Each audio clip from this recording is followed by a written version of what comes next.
If you want the latest in weather conditions, be sure to tune in to our Busy Bee Plumbing Weather Report each weekday on Mornings on Main Street.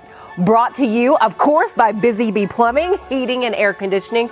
We will keep you updated on the latest conditions outside, like severe weather, heat, snow,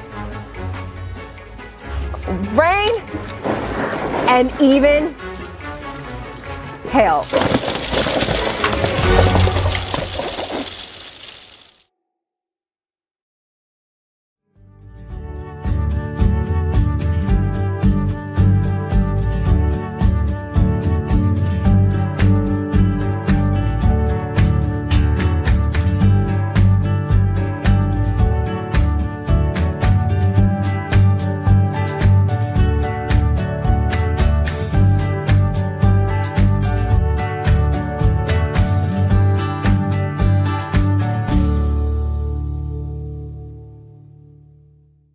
Welcome to Mornings on Main Street. I'm your host, Stephanie Miller. Thanks for joining us.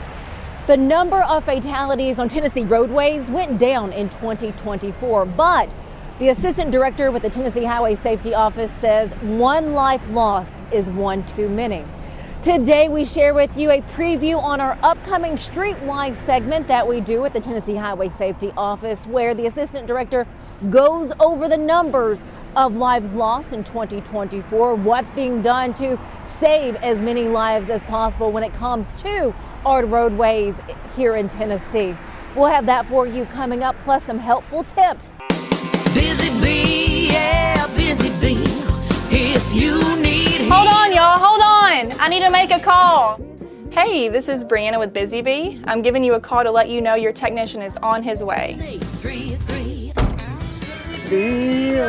Busy bee. Guys, not yet. Not yet. Busy bee, oh, Now busy ready, bee. guys. Call 775-7833. Get ready, race fans. NASCAR is back in Music City with a new name, the Cracker Barrel 400. Guitars, fast cars, and the comfort of Cracker Barrel's country hospitality. May 30th through June 1st. The action kicks off Friday night at Nashville Super Speedway with the Rackley Roofing 200. Then the Tennessee Lottery 250 on Saturday. And Sunday night, NASCAR's top stars under the lights in the Cracker Barrel 400. Get your tickets now at NashvilleSuperspeedway.com. Are you the biggest race fan? Our friends at Rackley Roofing want to send you to the Rackley 200 Craftsman Truck Series race at the Nashville Super Speedway on May 30th. Go to your favorite Main Street Media page and click the Enter to Win banner. We will see you at the track.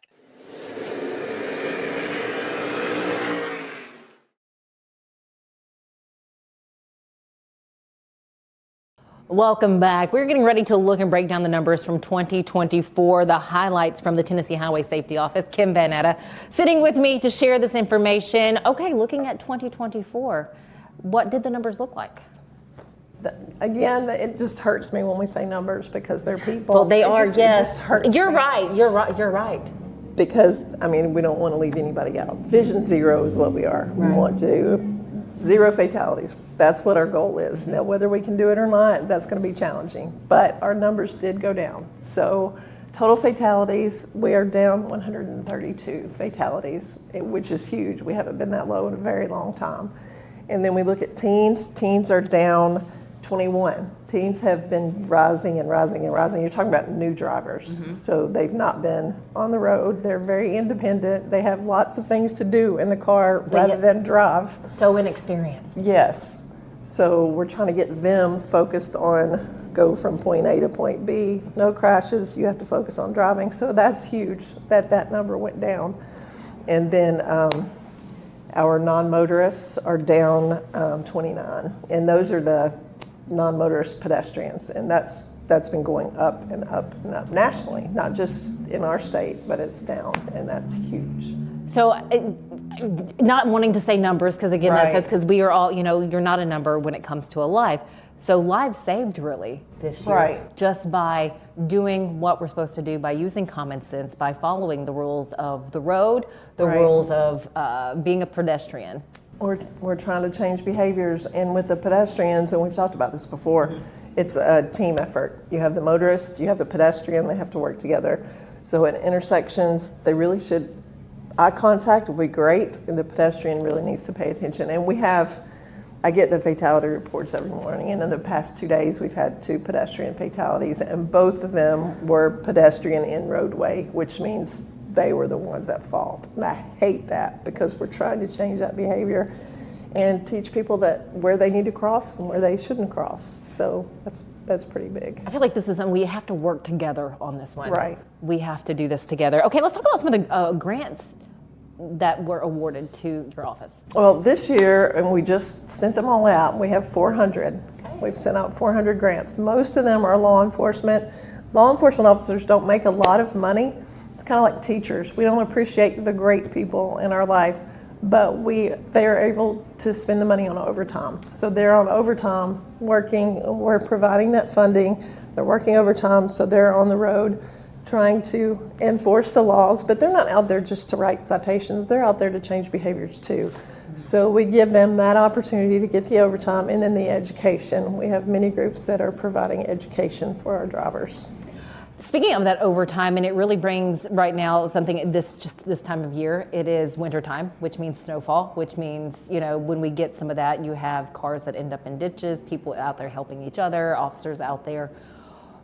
Do we need to take extra precautions this time of year during those storm events, those weather events? In Tennessee, for sure, because Tennesseans aren't accustomed to snow, so they don't drive very well in snow, myself included. So I just stay inside.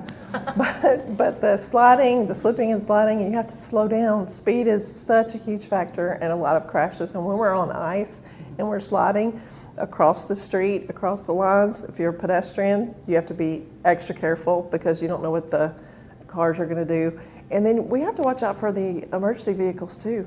I mean, these people are putting their lives at risk every time they stop to help someone. So we need to make sure we're paying attention to them. And they are pedestrians. Right. And speaking of people helping others, this is something I've seen at least twice now, I want to say in the past couple of weeks, is of a disabled vehicle on the interstate. Right. Either that motorist being out, either doing something on the side of the interstate with their car, receiving help to get their car, running again.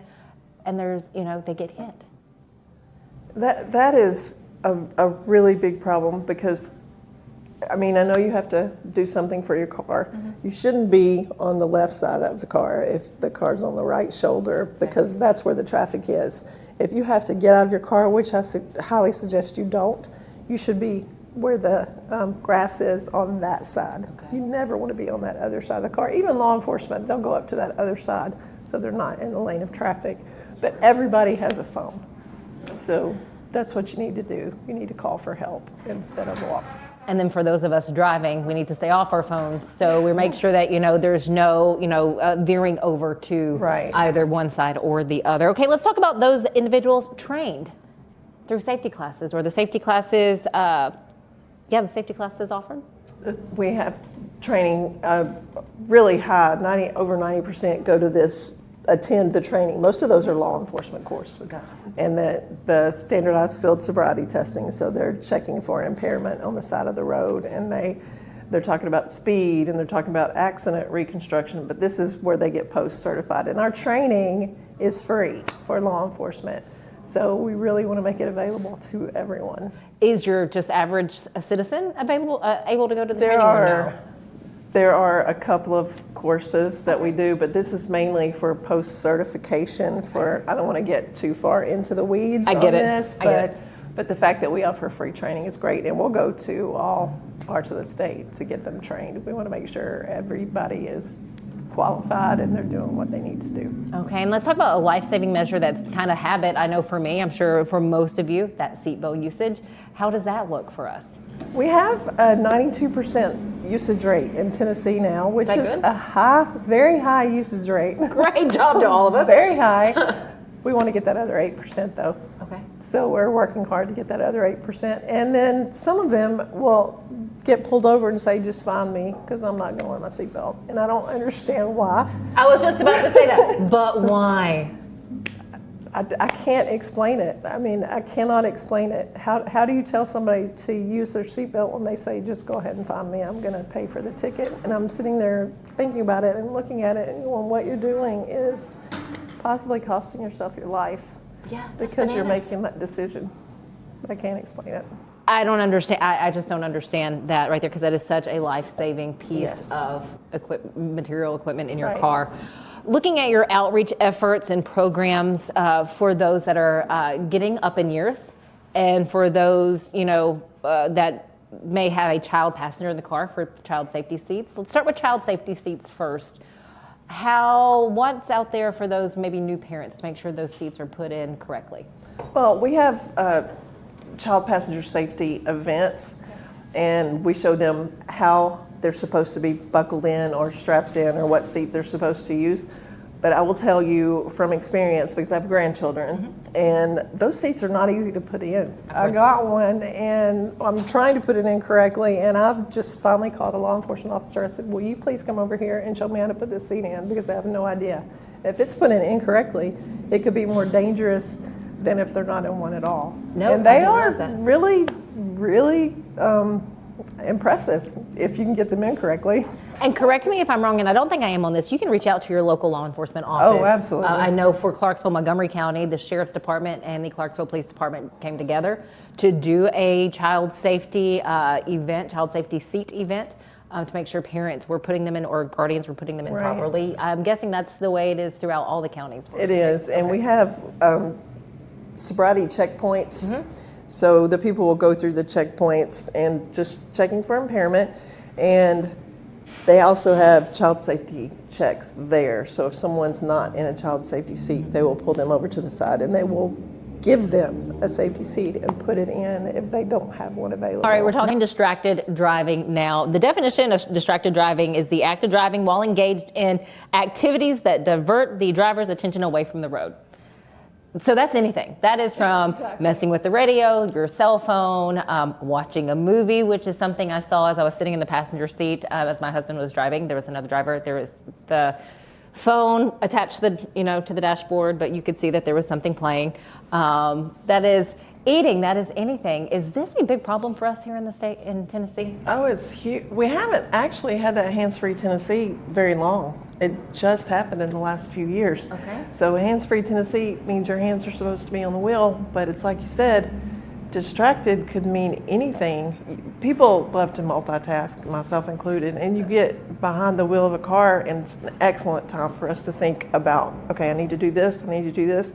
If you're thinking that, you're not thinking about getting from point A to point B. So the distraction, like you said, could be cognitive. You're just not thinking about what you're doing, and that should be just driving. But people talk about the phones. That's what they go to immediately. That's and true. I'm sitting there, So much okay, more there are than phones, and they're this, and they're this, and they're this. People don't think about anything else. And I'll admit, like the zoning out, I've gotten to point B and been like, I don't remember most of the drive of coming from point A, and it's one of those kind of on autopilot. It's somewhere if there's a destination spot that you always, drive to, I've, found myself thinking of something else, and, you know, it's scary. It is scary. It is scary. And I mean, the texting, we'll go back to the phone, the texting, sending or receiving, you're driving the length of a football field. And I know football season's almost over, college football, but people can relate to the length of that field and not looking at the road at all. At Delta Dental of Tennessee, we know our success begins and ends with providing superior quality service, and that includes serving those who need it most. This year, we're celebrating 25 years of giving back to the community we call home. Delta Dental, along with our Smile 180 Foundation, supports Tennessee's dental colleges and oral health education, children's hospitals, free and reduced cost dental clinics, and other like-minded charities. Here's to the next 25 plus years of ensuring healthy smiles.